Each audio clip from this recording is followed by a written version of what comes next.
Welcome to Shahi effect.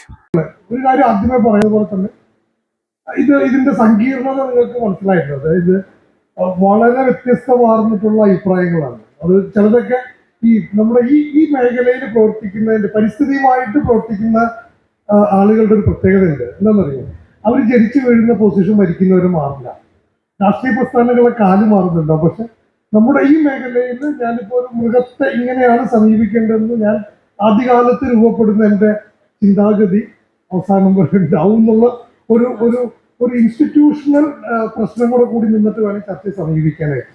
എനിക്ക് പെട്ടെന്ന് തോന്നിയത് ഒന്ന് അട്ടപ്പാടിയിലെ ഒരു കാര്യത്തെക്കുറിച്ച് പറഞ്ഞില്ല. ഇങ്ങനെ പഴയ ചില പ്രസ്ഥാനങ്ങൾ മാഞ്ഞു പോകുന്നത്, ഇപ്പൊ ഭണ്ഡാരിയും കുറുതലയൊക്കെ മാഞ്ഞു പോകുന്നു. ഇത് 1964 മലയാറ്റൂർ രാമകൃഷ്ണൻ അദ്ദേഹത്തിന്റെ പൊന്നി നോവലിൽ ഈ ആകുലത പങ്കുവച്ചിട്ടുണ്ട്. അന്ന് ആദ്യമായിട്ട് ജന്മിത്തം അവിടെ കടന്നു കയറുമ്പോൾ അന്നത്തെ കുറുതലയും ഭണ്ഡാരിയും ഇത് തന്നെ പറയുന്നുണ്ട്, ഞങ്ങളുടെ ഇൻസ്റ്റിറ്റ്യൂഷൻസ് പോവുക എന്ന് പറയും. അതിൽ വളരെ രസകരമായിട്ടുള്ളൊരു കാര്യം, അതിലെ നായക കഥാപാത്രം സിനിമയിൽ അഭിനയിക്കുന്ന കമലഹാസനാണ്. കമലഹാസനെ അറസ്റ്റ് ചെയ്ത് കൊണ്ടുപോകുന്നത്, കള്ളക്കേസ് കൊടുക്കുകയാണ്. അപ്പൊ കള്ളക്കേസ് എന്തായിരുന്നു വെച്ചാൽ തോക്ക് കയ്യിൽ വെച്ചിട്ടുണ്ടെന്നാണ് കള്ളക്കേസ്. അപ്പൊ തെളിവെടുക്കാൻ വേണ്ടി ഒരു കോളനിയിലേക്ക് അല്ലെങ്കിൽ ഉന്നതിയിലേക്ക് കൊണ്ടുപോകുമ്പോൾ അവിടെയുള്ള ആളുകളുടെ അത്ഭുതം കൂടുന്നു. എന്തിനാണ് ഈ തോക്ക് കയ്യിൽ വെച്ചിരിക്കുന്നത്? എന്താ ഇതെന്ത് കള്ളക്കേസ് എടുക്കാൻ? ഞങ്ങളുടെ പല സ്ഥലങ്ങളിലും ഉണ്ടെന്ന് പറയുന്നത്. നമുക്ക് 1964 ചിത്രമാണ്. നമ്മൾ വിചാരിക്കുന്ന നോഷൻസ് ആയിരിക്കില്ലെന്ന് പറയാൻ വേണ്ടി മാത്രമാണ് ഞാൻ പറഞ്ഞത്. വ്യത്യസ്തമാർന്ന വളരെ വളരെ വ്യത്യസ്തമാർന്ന ഒരു സോഷ്യൽ മെട്രിക്സിന്റെ ഇടയിലാണ് നമ്മൾ നിൽക്കുന്നത്. അതിൽ പാരിസ്ഥിതിക പ്രശ്നങ്ങളുണ്ട്, അവിടെ തന്നെ പ്രശ്നങ്ങളോടും. ഇപ്പൊ പുലിമേട് കത്തിക്കണോ വേണ്ടയോ എന്നുള്ളൊരു ചോദ്യം, ഇത് ചിലപ്പോ ഒരു ഗാണ്ഡവനം ജയിക്കുന്ന പോലെയാണ്. ചിലപ്പോ ഒരു ശങ്കുണ്ണി മേനോന്റെ പഴയ ഗസറ്റിയർ എടുത്ത് വായിക്കാൻ പറയും തിരുവിതാംകൂറിലെ 3/2 പുലിമേടെന്ന് പറയുന്നത്, ഓപ്പൺ ഏരിയ എന്ന് പറയാം. 1950 തേക്കടിയുടെ ചിത്രം എടുത്തിട്ടുണ്ടെങ്കിൽ മുല്ലപ്പെരിയാർ ഡാം വരെ പോകുമ്പോൾ 2 സൈഡും പൂർണ്ണമായിട്ടും പുൽമേടുകളാണ്. അപ്പൊ അത്തരത്തിലുള്ള ഒരു വീക്ഷണമുള്ള ഒരു ഭാഗത്ത് നിലനിൽക്കുന്നു.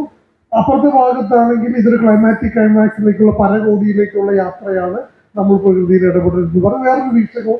അത് നമ്മുടെ പൊസിഷൻ ഏതാണ് നമുക്ക് അതിൽ നിൽക്കാം. പക്ഷെ ഒരു വലിയ സമൂഹത്തെ നമ്മൾ ഹാൻഡിൽ ചെയ്യുമ്പോൾ ഈ സത്യങ്ങളെ എല്ലാം തന്നെ നമ്മൾ പരമാവധി വിളക്കി ചേർക്കാൻ നോക്കുക. പക്ഷെ വൈരുദ്ധ്യങ്ങൾ ഉണ്ടാവും, തീർച്ചയായിട്ടും വൈരുദ്ധ്യങ്ങൾ ഉണ്ടാവും. പ്രത്യേകിച്ച് മലയാളി നമ്മൾ വൈരുദ്ധ്യങ്ങളിൽ അഭിരമിക്കുന്ന ആളുകളായതുകൊണ്ട് അത് വളരെ കൂടുതലായിരിക്കും ചെയ്യും. ഞാൻ നാളികേര കച്ചവടക്കാരനാണെങ്കിൽ എനിക്ക് നാളികേരത്തിന്റെ വില കൂടണം, വെളിച്ചെണ്ണയുടെ വില കൂടാനായിട്ട് ഞാൻ സമ്മതിക്കില്ല.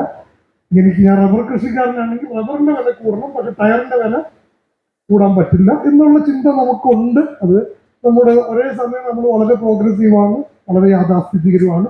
ഈ വൈരുദ്ധ്യങ്ങളുടെ ഇടയിലൊക്കെ നിന്നിട്ട് വേണം ഈ കോൺഫ്ലിക്റ്റിനെ നമ്മൾ സമീപിക്കാൻ. ആ സങ്കീർണത ഒന്ന് പറഞ്ഞത് മാത്രമേ ഉള്ളൂ. പക്ഷേ ഇതൊക്കെ നിലനിൽക്കെ തന്നെ ഞാൻ നേരത്തെ പറഞ്ഞ പോലെ ഇന്ത്യയിൽ വേറെ ഒന്നും ഇല്ലാത്ത രീതിയിൽ ഇതിന് വലിയ രീതിയിൽ നമ്പറുകളിൽ ആളുകൾ മരിക്കുന്ന സംസ്ഥാനങ്ങളുണ്ട്. ഇപ്പോൾ ചന്ദ്രപൂർ എന്ന് വിളിക്കുന്ന ജില്ല, അവിടെ 40 പേരോളം കഴിഞ്ഞ 30 വർഷം കടുവ പിടിക്കുന്നു.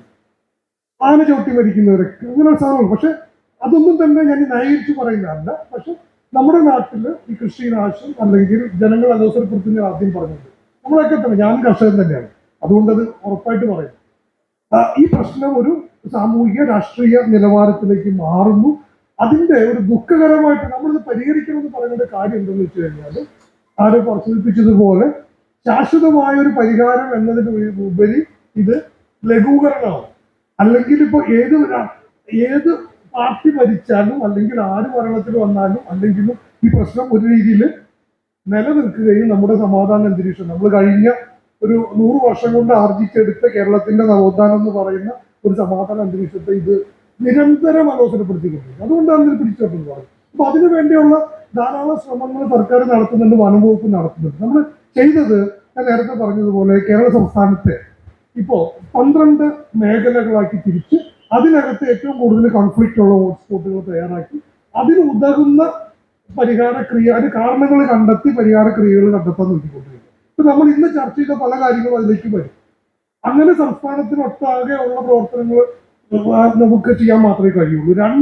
നേരത്തെ പറഞ്ഞ പോലെ ഇതൊരു വനംവകുപ്പിന്റെ ഒരു വകുപ്പിന്റെ മാത്രം പ്രശ്നമായിട്ട് കണ്ടു കഴിഞ്ഞാൽ നടക്കില്ല. മാധ്യമപ്രവർത്തകരടക്കം ഉള്ള വിഭാഗങ്ങളുടെ വളരെ അകമഴിഞ്ഞ സഹകരണം ഉണ്ടെങ്കിൽ നമുക്കിതിനെ പിടിച്ചു കെട്ടാനായിട്ട് പറ്റുള്ളൂ. ഇപ്പൊ നോക്കൂ, ഒന്ന് ഇതില് ഇപ്പൊ നമുക്ക് ഇത് കഴിഞ്ഞിട്ട് ഈ ഈ മീറ്റിങ്ങിന് പകരം ഇതൊരു കർഷകരുടെ കൂട്ടായ്മയാണെങ്കിൽ ഇതിന്റെ ഉയർന്നു വരുന്ന ആശയങ്ങളും ഇതിന്റെ സ്വഭാവഗതികളും വേറെയായിരിക്കും. പണ്ഡിതന്മാരുടെ എക്സ്പെർട്ടുകളുടെ പഠിച്ച ശാസ്ത്രജ്ഞന്മാരുടെ മീറ്റിംഗ് ആണെങ്കിൽ അത് വേറെയായിരിക്കും. അപ്പൊ അതെല്ലാം നമുക്ക് ചേർക്കണം. ഒരു കാര്യം നോക്കൂ, ഇവർ കൺസിസ്റ്റന്റ് ആയിട്ട് പറഞ്ഞത് തീയെ കുറിച്ചാണ്. കേരളത്തിലെ മനുഷ്യ വന്യജീവി സംഘർഷത്തിന്റെ ഒരു കാരണത്തെക്കുറിച്ച് പറഞ്ഞ് നിരന്തരം കേരളത്തിലെ എനിക്ക് തോന്നുന്നു 36 ഉന്നതികളിലും അവർ ആവശ്യപ്പെട്ടത് ഒരു കാര്യം തീ കത്തിക്കണം. അതിനാണ് അദ്ദേഹം പറഞ്ഞത് 7 തരം പുല്ല് എന്ന് വിളിക്കുന്നത്. എങ്ങനെയാണ് നമ്മുടെ ഒരു സാമൂഹിക സാംസ്കാരിക ജീവിതത്തിലേക്ക് ഈ പാരിസ്ഥിതിക ഭാവനകൾ ഇണങ്ങി ചേർന്നിരിക്കുന്നതെന്നാണ് പറഞ്ഞത്. ഒന്ന്. രണ്ടാമത് പുൽമേടുകളുടെ കാര്യം. നമുക്ക് കേരളത്തിൽ 2-3 തരത്തിലുള്ള പുൽമേട്, ഉയർന്ന പുൽമേടുകൾ, താഴ്ന്ന പുൽമേടുകളുണ്ട്. പുൽമേടുകളുടെ മാനേജ്മെന്റ് നമ്മൾ ഒന്ന് ശ്രദ്ധിക്കേണ്ടതാണ്. അത് എങ്ങനെയാണെന്നുള്ളത് സൂക്ഷ്മാംശങ്ങൾ പിന്നീട് നമുക്ക് ചെയ്യാൻ പറ്റും. പൈനാപ്പിൾ കൃഷി പ്രത്യേകിച്ച് 2 സ്ഥലങ്ങൾ സൂചിപ്പിക്കേണ്ടായി. ഒന്ന് ആറളം, 2 മലയാറ്റൂർ മേഖല. കുറച്ച് പൈനാപ്പിളേ ഉണ്ടാവുള്ളൂ, പക്ഷെ അത് തേടിയെത്തുന്ന ആനകൾ ഉണ്ടാക്കുന്ന ഒരു കൊളാട്രൽ ഡാമേജ് എന്ന് വിളിക്കുന്നത് ഒരു വലിയ മേഖലകളിലാണ്. അപ്പൊ നമ്മൾ എന്താ പറയാ, ഒരു മുട്ടുസൂചി വാങ്ങിക്കാനായിട്ടൊരു ടാക്സി എടുത്ത് പോകുന്ന പോലെയാണ്. അത്രയും ഒരു കോസ്റ്റ് ബെനിഫിറ്റ് അനാലിസിസിന്റെ പുറത്താണ് അത് ചെയ്തത്. അത് ശ്രദ്ധിക്കേണ്ടതുണ്ട്. ചില കൃഷികളെ കുറിച്ച് പറഞ്ഞു. മഞ്ഞളും കൂവ, അതായത് ഈ വന്യജീവികൾ അത്യന്തം ഒരു പ്രശ്നകാരികളാവുന്ന സ്ഥലത്ത് നമുക്ക് പരീക്ഷിക്കാവുന്ന ചില കൃഷികളെ കുറിച്ച് പറഞ്ഞു. ചെറുകിട വനവിഭവ ശേഖരണത്തിന്റെ ഒരു കാര്യം വളരെ വളരെ പ്രസക്തമാണ്. അത് ഞാനിത് നിങ്ങളോട് പറയുന്നത് ശരിയാണ്. 2000-ന്റെ തുടക്കത്തിൽ നമ്മൾ കേരളത്തിലെ പങ്കാളിത്ത വനപരിപാലനം തുടങ്ങുമ്പോൾ അന്നൊന്നുമില്ലാത്തൊരവസ്ഥയിലാണ്. അന്ന് ആദിവാസി സമൂഹത്തിൽ എന്താണ് ഒരു ജോലി കൊടുക്കുക എന്നുള്ളത് ആലോചിച്ചപ്പോൾ 2 മാർഗങ്ങളാണ് ഇന്ത്യയിൽ മുന്നിൽ വന്നത്. അതൊന്ന് ടൂറിസം ബേസ്ഡ് ആയിട്ടുള്ള ഒരു ജീവസന്ധാരണ രീതി, ഗൈഡുകളൊക്കെ ആക്കുക. രണ്ടാമത് ചെറുകിട വനവിഭവങ്ങൾ. പക്ഷെ 95% കേസുകളിൽ അത് ടൂറിസത്തിലേക്ക് അങ്ങ് മാറിപ്പോയി. തെറ്റൊന്നുമില്ല.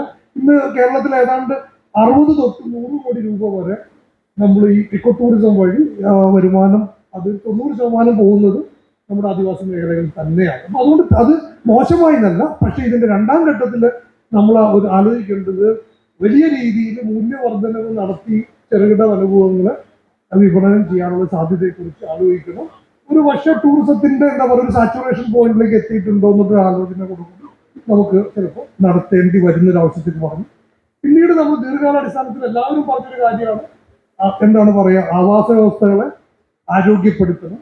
അത് ആവാസ വ്യവസ്ഥകൾ ആരോഗ്യപ്പെടുത്താൻ അർത്ഥമില്ലാത്ത കാര്യം. അതായത് ഒരു ശാസ്ത്രജ്ഞന്മാർ പറഞ്ഞ ഒരു നിരീക്ഷണമുണ്ട്. അവർ പറയുന്നത് കേരളത്തിലെ പച്ചപ്പ് കൂടുന്നു എന്നാണ്.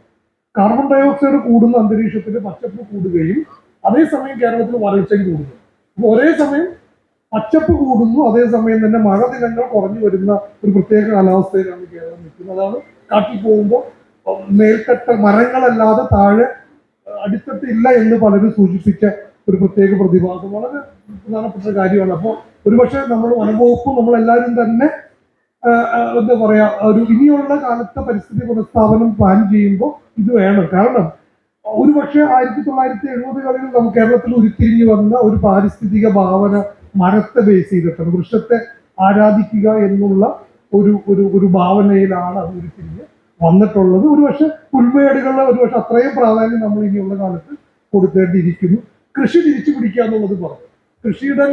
കൃഷിയിടങ്ങളായി നിലനിർത്തുക. കുട്ടനാട് നെല്ലറയായിട്ട് നിലനിർത്തുന്നത് കേരളത്തിന്റെ പ്രളയം പിടിച്ചു നിർത്താൻ ഏറ്റവും പ്രധാനപ്പെട്ട കാര്യമാണെന്ന് പറയുന്നത് പോലെ ഒരുപക്ഷെ കൃഷിയിടങ്ങളായി നല്ല കൃഷിയിടങ്ങളായി നിർത്തേണ്ടത് നമ്മുടെയൊക്കെ തന്നെ ജീവിത രീതിയാണ്.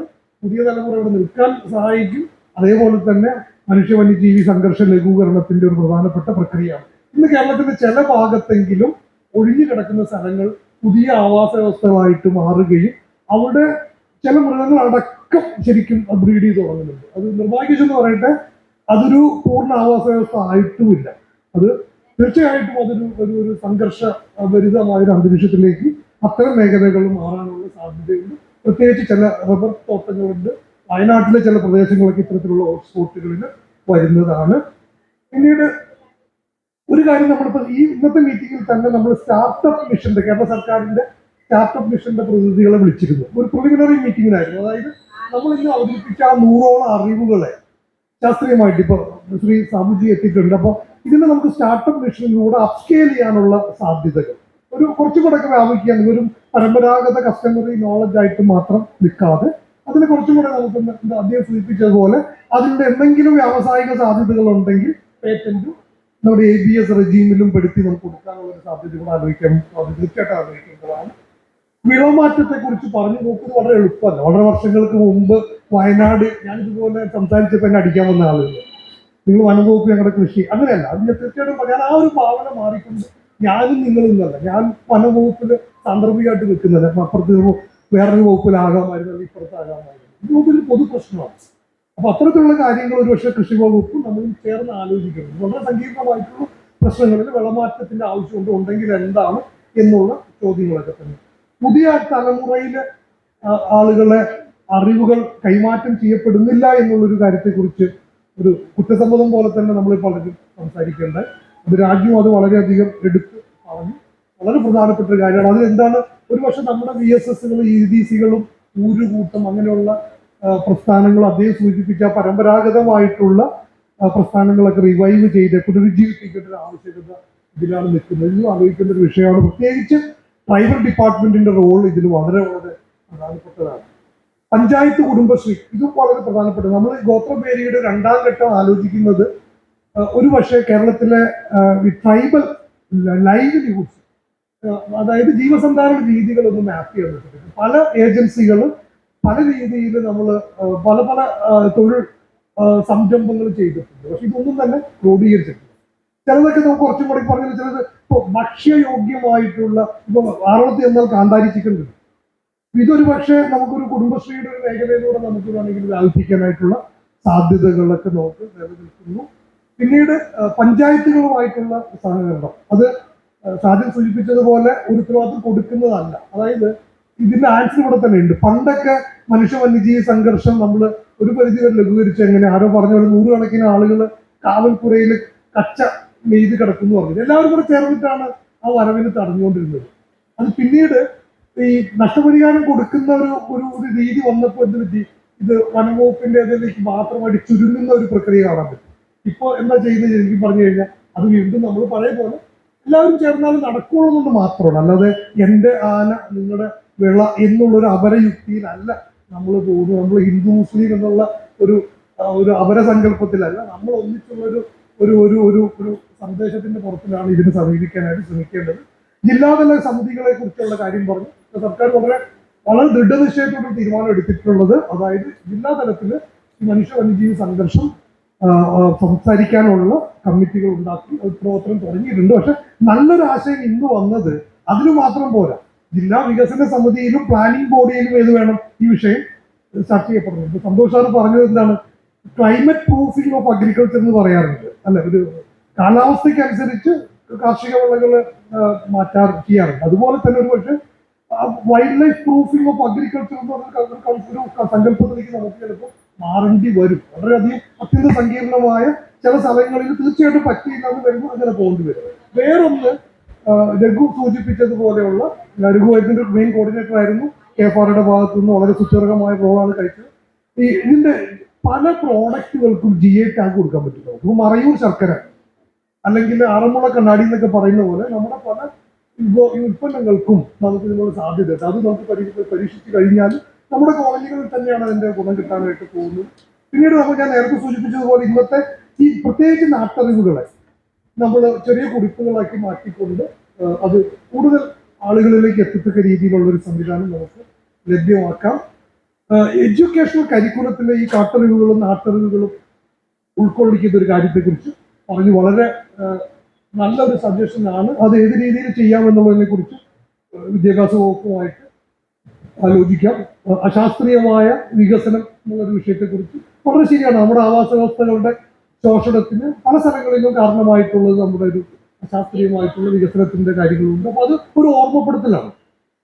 നമ്മൾ ഈ പറഞ്ഞ ഇതിൽ പല ഘട്ടങ്ങളുണ്ട്, പല ഭാവങ്ങളുണ്ട്. ദീർഘകാലം ഒരേ സമയം തന്നെ നമ്മൾ ആന ഇറങ്ങുന്നതിനെ കുറിച്ച് പരാതിപ്പെടുകയും മറുവശത്ത് നമ്മൾ പുതിയൊരു ആന കൂടുതലുള്ള സ്ഥലത്തെ നെടുക പുലർത്തുന്ന ഒരു പാതയെക്കുറിച്ച് സ്വപ്നം കാണുകയും ചെയ്യുന്ന ഞാൻ നേരത്തെ പറഞ്ഞ വൈരുദ്ധ്യത്തിലേക്ക് നമ്മൾ വീണ്ടും വഴുതി വീഴുകയാണ്. ഈ ഒരു പ്രശ്നം നമുക്കുണ്ട്. ഇപ്പൊ എനിക്ക് ഞാൻ നേരത്തെ കഴിഞ്ഞ ഒരു ഉദാഹരണത്തിലും പറഞ്ഞാണ്, അതൊരു പല സമയത്തും ഒരു സാമൂഹ്യ പ്രവർത്തകന്റെ ദുര്യോഗമാണ്. അത് 10 മണിക്ക് ഒരു കള്ള് ഷാപ്പ് ഉദ്ഘാടനം ചെയ്യാൻ പോകണം, ബാർ ഉദ്ഘാടനം ചെയ്യാൻ പോകണം, 11 മണിക്ക് മധ്യവർജക സമിതിയുടെ മീറ്റിംഗിൽ അറ്റൻഡ് ചെയ്യണം എന്ന് പറയുന്ന ഒരു ഗതികേടിലാണ് നമ്മൾ ഈ പറഞ്ഞ പലപ്പോഴും ചെന്ന് പെടുന്നത്.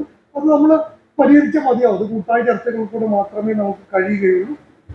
സഹനശേഷിയെ കുറിച്ച് മൂല്യം നമ്മുടെ പ്രത്യേകിച്ച് ആദിവാസി ഗോത്ര സമൂഹത്തിൽ വരുന്ന പുതിയ തലമുറ, നമ്മളത് പറഞ്ഞിട്ട് കാര്യമൊന്നുമില്ല, പുതിയ തലമുറ നോക്കൂ, അത് മാത്രം പറഞ്ഞിട്ട് അവസാനിപ്പിക്കുക. അതായത് ഇന്ത്യ സ്വാതന്ത്ര്യം കിട്ടുന്ന സമയത്ത് ഈ വലിയ ചർച്ചകൾ നടന്നിട്ടുണ്ട്. അതായത് എന്തായിരിക്കണം ആദിവാസി സമൂഹത്തിനോടുള്ള മുഖ്യധാരാ സമൂഹത്തിന്റെ, അന്നത്തെ മുഖ്യധാരാ സമൂഹത്തിന്റെ സമീപനം എന്നുള്ള വലിയ ചർച്ചകൾ നടക്കുന്നു.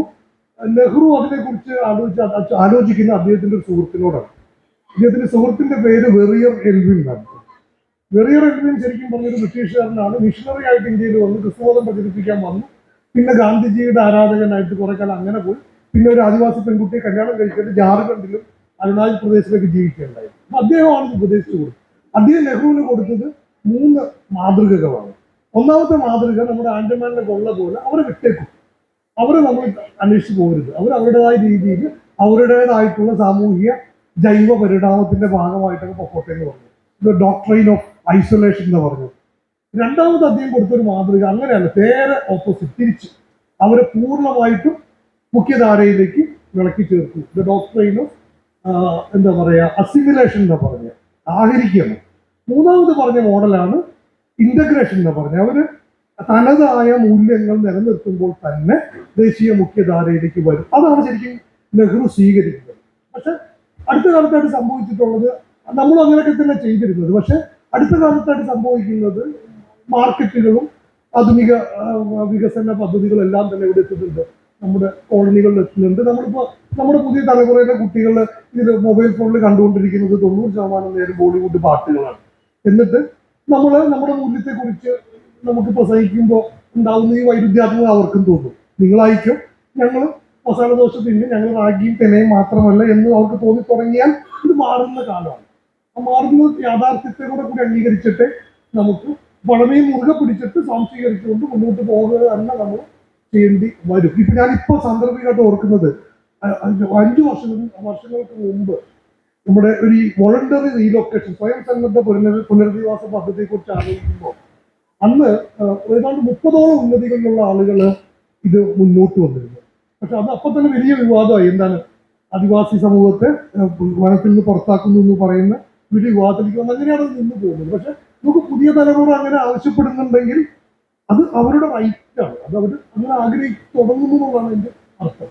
അപ്പൊ അത് വരുന്നു. പിന്നീട് നോക്കൂ, ഇതിന്റെ അവസാന ഘട്ടത്തിലേക്ക് നമ്മൾ എത്തുമ്പോൾ ഭാഷയെക്കുറിച്ച് സംസാരിച്ചു. നോക്കൂ, നമ്മൾ മനുഷ്യ വന്യജീവി സംഘർഷം എന്നുള്ളൊരു ചെറിയ വിഷയത്തിൽ തുടങ്ങി നമ്മൾ എവിടെ എത്തുന്നത് അന്യം നിന്ന് പോകുന്ന ഭാഷയെക്കുറിച്ചും സംസ്കാരത്തെക്കുറിച്ചും എല്ലാം തന്നെ. അതായത് ഒരു മൃഗത്തെ മെരുക്കാനല്ല, അതിനെ കൈകാര്യം ചെയ്യാനായിട്ട് ഒരു ഭാഷ സൃഷ്ടിക്കുന്ന ഒരു സമൂഹത്തെക്കുറിച്ച് നമ്മൾ ആലോചിച്ചു. അപ്പൊ അത്രയധികം നമ്മുടെ ജീവിതവുമായിട്ട് ബന്ധപ്പെട്ട് കിടക്കുന്ന ഒരു പ്രശ്നമാണ്. ജീവിതശൈലി വിഷയത്തെക്കുറിച്ച് പറഞ്ഞു, അതൊന്നും ഒറ്റയ്ക്ക് ഞാനിപ്പോ വളരെ തുറന്നോട് പറയാണ്. ഞാൻ നേരത്തെ പറഞ്ഞ 13 മരണങ്ങളിൽ നമുക്ക് അറിവായിട്ടുള്ള 10-ലേറെ മരണത്തിലും മദ്യം ഒരു കാരണമായിരുന്നു. പക്ഷെ നമുക്കത് ഒരിക്കലും ഇത്തരത്തിലുള്ള ഒരു വേദിയിലല്ലാതെ നമുക്കത് പറയാനായിട്ട് സാധിക്കില്ല. അത് മറ്റ് സമൂഹങ്ങളിൽ കുട്ടികൾ ഉണ്ടാകുന്നത് പോലെ തന്നെ നമ്മുടെ കുട്ടികളിലും അത് വരുന്നു എന്നുള്ളത് നമ്മൾ ഭീതിതമായ രീതിയിൽ തന്നെ കാണുന്നു. അത് വളരെ സമഗ്രമായിട്ട് പരിഹരിക്കാൻ പറ്റുള്ളൂ. അത് പ്രത്യേകിച്ച് ഈ ആധുനിക കാലഘട്ടത്തിൽ വരുന്ന ഈ സിന്തറ്റിക് ഡ്രഗ്സ് ഒക്കെ നമ്മൾ എത്തുന്നത് സൂക്ഷിക്കണം.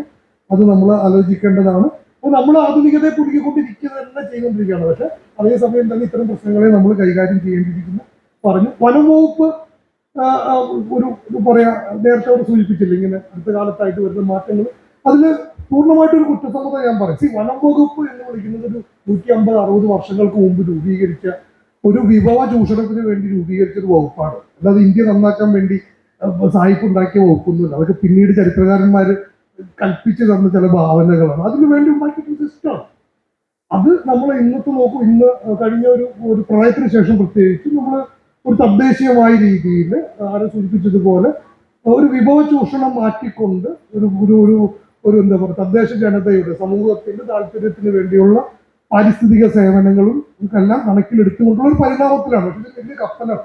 ഈ വലിയ കപ്പൽ തിരിഞ്ഞു വരാനായിട്ട് കുറെ സമയം എടുക്കും. അപ്പൊ ആ മാറ്റങ്ങൾ വന്നുകൊണ്ടിരിക്കും. ഇതൊക്കെ അതിന്റെ പ്രക്രിയയുടെ ഭാഗമാണ്. ഇപ്പൊ നമ്മൾ ഇത്രയധികം ഉദ്യോഗസ്ഥർ ഇവിടെ ഇരിക്കുന്നതും അവർ കേട്ടുകൊണ്ടിരിക്കുന്നതൊക്കെ ഈ മാറ്റത്തിന്റെ ഒരു ഭാഗമാണ്. അത് നടക്കട്ടെ. അപ്പൊ അതുകൊണ്ട് തന്നെ ഞാൻ പറഞ്ഞ് അവസാനിക്കുന്നത്, ഈ റവന്യൂ പട്ടയം, ആ പട്ടയം എന്ന് വിളിക്കുന്നത് കുറച്ചും കൂടെ സങ്കീർണമായിട്ടുള്ള പ്രശ്നമാണ്. കാരണം ഈ റെക്കോർഡ് ഓഫ് റൈറ്റ്സ് കൊടുക്കുന്നത് കേന്ദ്രം പാസാക്കിയ ഒരു നിയമമാണ്. അത് നമ്മുടെ വനാവകാശ നിയമം. അതിൽ പറയുന്ന ഒരു കണ്ടീഷനാണ് റെക്കോർഡ് ഓഫ് റൈറ്റ്സ് എന്നുള്ളത്. അപ്പൊ അത് ആ നിയമത്തിലടക്കം നമുക്ക് അതിന്റെ സാധ്യതകൾ പരിശോധിക്കണമെങ്കിൽ ആ നിയമത്തിന്റെ സാധ്യതകളോട് കൂടി പരിശോധിക്കേണ്ടി വരുന്നു. പക്ഷെ അതേസമയം തന്നെ ഉള്ള നമുക്ക് പരിഹരിക്കാവുന്ന ചില പ്രശ്നങ്ങളും ഉണ്ട്. സാങ്കേതികമായിട്ടൊക്കെ ചർച്ച ചെയ്തിട്ട്, അത് തദ്ദേശ തലത്തിൽ ചർച്ച ചെയ്തിട്ട് നമുക്ക് പരിഹരിക്കേണ്ട ചില സംഗതികളും ഉണ്ട്. ഞാൻ പറഞ്ഞ് അവസാനിപ്പിക്കണം. ഏതായാലും വളരെ നമ്മൾ ആദ്യം പറഞ്ഞ പോലെ, അതായത് ഈ വിഷയം വളരെയധികം വൈകാരികമായിട്ടുള്ളൊരു വിഷയമാണ്. അത് ഒരു താർക്കിക യുക്തി കൊണ്ട് ഞാൻ ആദ്യം സൂചിപ്പിച്ചു ആണ് നമ്മൾ ഇതിനെ സമീപിക്കുന്നതെങ്കിൽ തർക്കിക്കുമ്പോൾ എനിക്ക് തോന്നുന്നു ഞാൻ ജയിച്ചു എന്ന് എനിക്കും തോന്നും, ജയിച്ചു എന്ന് അങ്ങേക്കും തോന്നും. പക്ഷെ നമ്മളെല്ലാം പിരിഞ്ഞു പോകുമ്പോൾ പ്രശ്നമായിട്ട് അത് മാറ്റി നിൽക്കുന്നുണ്ടാവും. അപ്പൊ ആ യുക്തിക്ക് അപ്പുറത്തേക്ക് ഇതിനെ ഒരു എന്താ പറയുക, ഒരു വാഗ്വാദത്തിന് അപ്പുറത്തേക്ക് ഒരു സംവാദത്തിന്റെ അന്തരീക്ഷത്തിൽ ഇതിനെ നിലനിർത്തുക, അതിലൂടെ നമ്മൾ പരസ്പരം പഠിക്കുക. പറഞ്ഞില്ല നമ്മൾ ഇതിന് ഞാൻ നേരത്തെ പറഞ്ഞ പൂർണ്ണ കാൽപ്പനികവാദത്തിനും പൂർണ്ണ ഹത്യാവാദത്തിനും ഇടയ്ക്ക് ഒരുപാട് സ്പേസുകളുണ്ട്. നമുക്കൊക്കെ നെഗോഷിയേറ്റ് ചെയ്യാവുന്ന, നമുക്ക് എത്തിച്ചേരാവുന്ന സ്പേസുകളുണ്ട്. ഇപ്പൊ ഇന്ത്യയും പാകിസ്ഥാനും സംസാരിക്കുമ്പോൾ സിയാച്ചിനെ കുറിച്ച് മാത്രം എപ്പോഴും സംസാരിക്കാണ്ടല്ലോ, വേറെ എത്രയോ വിഷയങ്ങൾ നമുക്ക് സംസാരിക്കാനുണ്ട്. ആ വിഷയം വരുമ്പോൾ എടുക്കാന്ന് പറഞ്ഞ പോലെ. കാരണം ഇത് വേറെ ഒന്നും കൊണ്ടല്ല, നമ്മൾ കഴിഞ്ഞ 100 വർഷം കൊണ്ട് ആർജിച്ചെടുത്ത ഒരു നവോത്ഥാന പാരമ്പര്യം, അത് സമാധാനത്തിന്റെ അന്തരീക്ഷം കേരളത്തിൽ നിലനിർത്താൻ വേണ്ടിയിട്ട് കൂടിയുള്ള ഒരു ശ്രമമാണ്. നോക്കൂ, നമ്മുടെ നാട്ടില് ഞാനിപ്പോഴും പറഞ്ഞൊരു കാര്യമുണ്ട്. നമ്മുടെ നാട്ടിൽ പണ്ട് ജാതി വ്യവസ്ഥ ഉണ്ടായിരുന്നപ്പോൾ അതിന് ലോകത്തെങ്ങും ഇല്ലാത്ത ഒരു പ്രത്യേകത ഉണ്ടായിരുന്നു. തൊട്ടുകൂടായ്മയും തീണ്ടിക്കൂടായ്മയും. അതാണ് ബാക്കി എല്ലാ നാടുകളിലും എന്ത് മാത്രമേ ഉള്ളൂ, അൺടച്ചബിലിറ്റി മാത്രമേ ഉള്ളൂ. തൊടാതിരുന്നാൽ മതി, അവരോടെ കാണാൻ പോലും പാടില്ലെന്നാണ്. എൻ്റെ കണ്ണിന് ഹിതമല്ലാത്ത എന്തിനെ ഞാൻ എന്ത് ചെയ്യും, ഒന്നുകളെ ഭരിക്കുക എന്നുള്ളതാണ്. അവിടെയാണ് അപ്പൊ എൻ്റെ ഭയം അവിടെയാണ്. അതിൽ നിന്ന് നമ്മൾ നടന്നെത്തിയതാണ് ഇന്ന് കാണുന്ന കേരളത്തിന്റെ ഈ ഫ്രെയിം വർക്ക് എന്ന് വിളിക്കുന്നത്. അപ്പൊ ആ ഒരു പാരമ്പര്യത്തിലാണ് ഒരു മൃഗത്തെയോ അല്ലെങ്കിൽ ഒരു ജീവിയെ എവിടെയെങ്കിലും കാണുമ്പോൾ അതിനെ ഹനിക്കണം എന്നുള്ള ഒരു സ്വാഭാവിക ചിന്ത. ഹനനം വേണ്ടെന്നല്ല. ഇപ്പൊ നമുക്ക് വന്യജീവികളെ കുറിച്ച് പഠിക്കുന്ന PSSR അടക്കമുള്ള ശാസ്ത്രജ്ഞന്മാർ പറയുന്നത് ഒരു പോപ്പുലേഷൻ മാനേജ്മെന്റിന്റെ ഒരു ഘട്ടത്തിൽ, ഒരു അത്യാവശ്യം അപൂർവമായ ഘട്ടത്തിൽ ചിലപ്പോൾ ഒരു ഹിംസ വേണ്ടി വരും. നമ്മുടെ നാട്ടിൽ വധശിക്ഷ ഉണ്ട്. പക്ഷെ വധശിക്ഷ എപ്പോഴാണ് വരിക? അപൂർവങ്ങളാവുന്ന സിറ്റുവേഷനിൽ വരും. PR കൃഷ്ണയ്യർ വധശിക്ഷയ്ക്ക് എതിരായിരുന്നു. പക്ഷെ ഒരു കേസിൽ വധശിക്ഷ വിധിച്ചിട്ടുണ്ട്. അത് വരും. പക്ഷെ നമുക്കിപ്പോൾ ഇന്ന് പറ്റിപ്പോകുന്ന പലപ്പോഴും നമ്മൾ തുടങ്ങുന്നത് തന്നെ എന്തിലാണ്? ഒരു ഹത്യാവാദം തുടങ്ങുന്നത് ഞാൻ നേരത്തെ പറഞ്ഞ പഴയ അസമത്വങ്ങളുടെ തിരിച്ചുവരവാണ്. അതാണ് ഭയപ്പെടുത്തുന്നത്. അപ്പോൾ ആ ഒരു ഇതിൽ പോകാതെ നമുക്ക് സാധ്യമായിട്ടുള്ള സാധ്യതകളെല്ലാം പരീക്ഷിക്കുക എന്നുള്ള, ജനത്തിന് ഉപകാരപ്പെടുന്ന രീതിയിൽ പരിഹരിക്കണം എന്നുള്ളൊരു അഭ്യർത്ഥന മാത്രമേ ഉള്ളൂ. അതിന്റെ ഭാഗമായിട്ടാണ് കേരള സർക്കാർ അനുഭവത്തിൽ ഇത്തരം യത്നങ്ങൾ നടക്കുന്നത്. നമ്മൾ എല്ലാ രീതിയിലുള്ള എല്ലാ വിഭാഗക്കാരും ആളുകളോടും നമ്മൾ സംവദിക്കുന്നുണ്ട്. സംബന്ധിച്ച് കർഷകരുടെ പ്രശ്നം ശരിയായിട്ടുള്ള പ്രശ്നമാണ്. പിന്നെ ഒരു കാര്യം കൂടെ പറഞ്ഞിട്ട് അവസാനിക്കുക. ഞാൻ നേരത്തെ പറഞ്ഞില്ല, ഈ ആ നമ്മളൊരു അപരവൽക്കരണം പൂർണ്ണമായും തെറ്റാണ്. അതായത് കുടിയേറ്റ കർഷകർ അല്ലെങ്കിൽ കയ്യേറ്റം എന്നുള്ളതാണ്. പലപ്പോഴും നമ്മൾ എന്ത് ചെയ്തു, ബ്രാക്കറ്റ് ചെയ്തു. ഞാനിപ്പോഴും പറയാൻ വിശ്വസിക്കുന്ന ഒരു കാര്യമാണ്, കുടിയേറ്റ കർഷകർ രാജ്യത്തിന് വേണ്ടി വലിയ ധർമ്മം ചെയ്ത ആളുകളാണ്. അന്നത്തെ നിയമം, അന്നത്തെ വലിയ ശരികളാണ് അവർ ചെയ്തത്. ഒരു നാടിന്റെ പട്ടിണി മാറ്റാൻ വേണ്ടിയിട്ടാണ് 20കളിൽ ഭരണകൂടം പറഞ്ഞയക്കുന്നതാണ് നമുക്ക് വേണ്ടിയിട്ട്. പോട്ടെ, നമ്മളെപ്പോഴും ഭയക്കേണ്ടതും അല്ലെങ്കിൽ അവരവൽക്കരിക്കേണ്ടതും അല്ല എതിർക്കേണ്ടതും കയ്യേറ്റത്തെയാണ്. കുടിയേറ്റം രണ്ടാണ്. അപ്പൊ അത്തരത്തിൽ നമ്മൾ അകന്നു നിൽക്കുന്ന ആളുകളെ ചേർക്കുക എല്ലാവരുടെയും പ്രശ്നം തന്നെയാണ്, പല രീതിയിൽ പല ഭാവത്തിൽ എന്നുള്ള ഒരു അഭ്യർത്ഥനയോടുകൂടി ഇപ്പൊ ഇന്ന് ചർച്ച ചെയ്ത കാര്യങ്ങൾ പല തലങ്ങളില്ല. അത് എങ്ങനെയൊക്കെയാണെന്നുള്ളത് ഞാൻ ഈ പറഞ്ഞ കാര്യങ്ങൾ അപ്രോപ്രിയേറ്റ് ആയിട്ടുള്ള രീതിയിൽ നമ്മുടെ പല പ്ലാനിങ് പ്രോസസ്സിലും നമ്മൾ ചേർക്കാം. ഇതിൽ പങ്കെടുത്ത എല്ലാവർക്കും എൻ്റെ ഭാഗത്ത് നന്ദി. കൂടുതൽ വിശേഷങ്ങളുമായി വീണ്ടും കാണാം. അതുവരെ ഏവർക്കും നന്ദി, നമസ്കാരം.